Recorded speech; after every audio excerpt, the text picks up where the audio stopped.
गुरु भक्ति योग।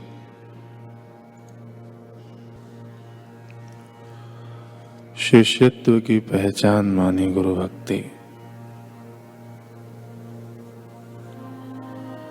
गुरु के चरण कमलों में आजीवन आत्मसमर्पण करना यह शिष्यत्व की निशानी है।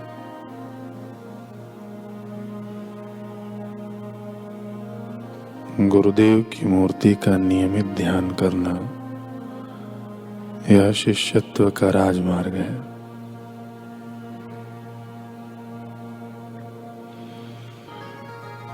गुरु महाराज के प्रति संपूर्णतः आज्ञा पालन का भाव रखना यह शिष्यत्व की नींव है।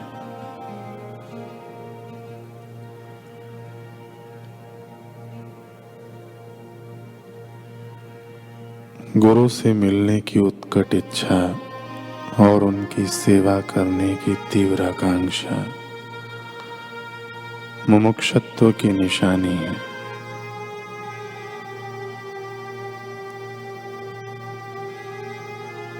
देव द्विज आध्यात्मिक गुरु एवं ज्ञानी पुरुषों की पूजा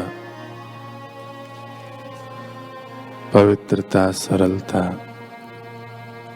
ब्रह्मचर्य और अहिंसा शरीर का तप है।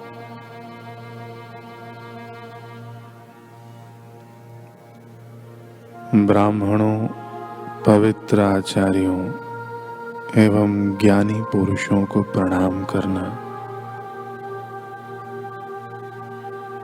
ब्रह्मचर्य और अहिंसा ये शारीरिक तपश्चर्याएं हैं। माँ बाप और आचार्यों की सेवा, गरीब और रोगियों की सेवा भी शारीरिक तपश्चर्या है।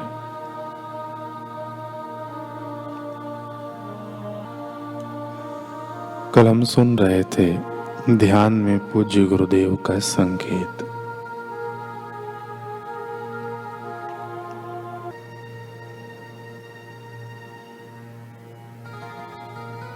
गुरुदेव अपना वास्तविक स्वरूप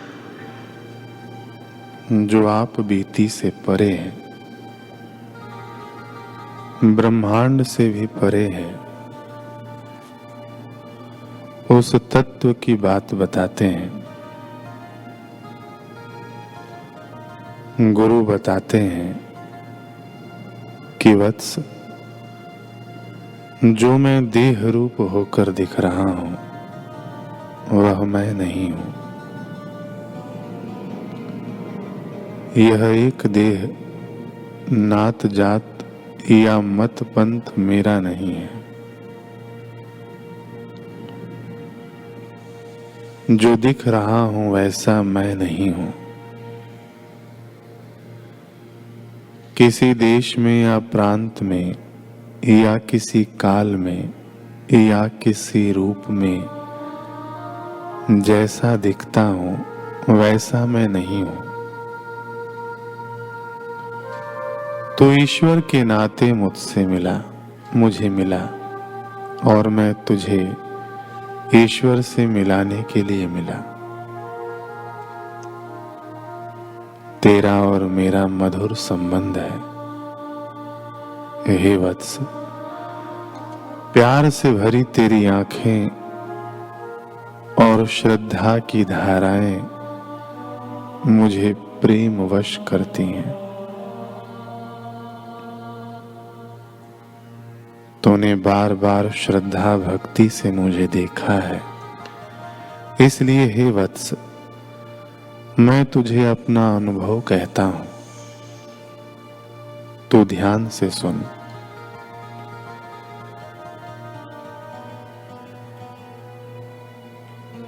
मेरे हृदय को छूकर निकलती हुई वाणी तेरे हृदय को पावन करती है। तेरे प्रेम की धारा मेरे अनुभव को खींचती है और मेरे प्रेम की नजर तेरे पर बरसती है।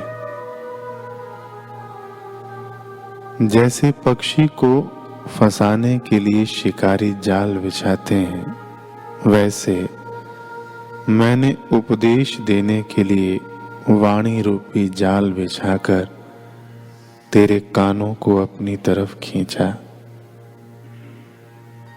और तो इससे सहमत हुआ, इसलिए मैं तुझे अपनी ओर खींचता हूं।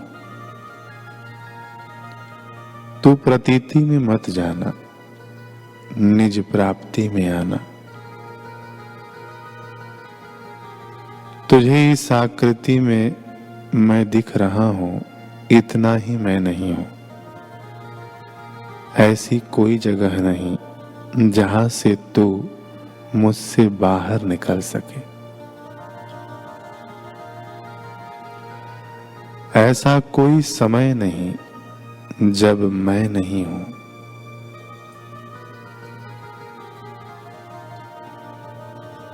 ऐसा कोई कर्म नहीं जो तू मुझसे छिपा सके। तत्व से तू मेरा अनुभव करे तो तू मुझ में ही रहता है, मुझ में ही बोलता है। मैं तुझे यह गोपनीय बात बता रहा हूं।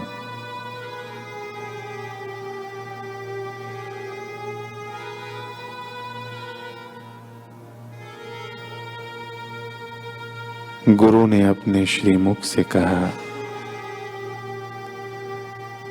कि देह की आकृति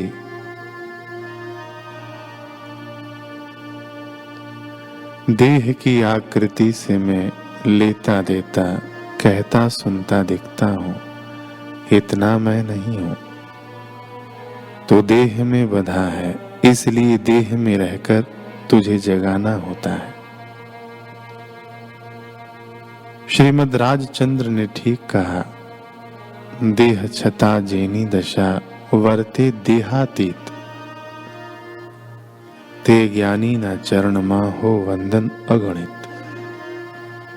हे वत्स, तू देह को मैं मत मानना।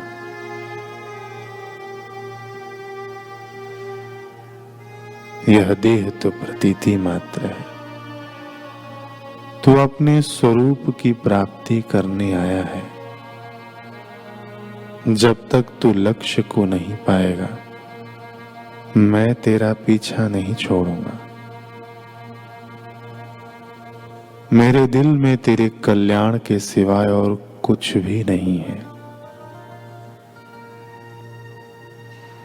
हे साधक, कई बार तू गलती करता है, फिर प्रायश्चित करता है, रोता है, पुकारता है। कई बार मेरे से दूर होकर विकारों में जाता है, लेकिन मैं तेरे से दूर नहीं हो सकता हूं।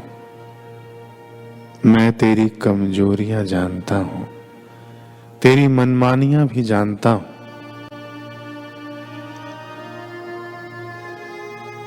संसार में तो संभल संभल कर कदम रखना, तो कहीं भी रहे लेकिन मुझ में रहना। जैसे श्री कृष्ण और उद्धव का मिलन हुआ था, जैसे श्री कृष्ण और अर्जुन का मिलन हुआ था, जैसे अष्टावक्र और जनक का मिलन हुआ था, वैसे ही तेरा और मेरा मिलन हो जाए, साक्षात्कार हो जाए। यही उद्देश्य बनाए रखना। हे साधक, तेरा और मेरा बाहर का मिलन हो, ऐसा मिलन नहीं। तू अपने को देह मानता है, देह तो आती जाती है, और तू मुझे भी आता जाता मानता है।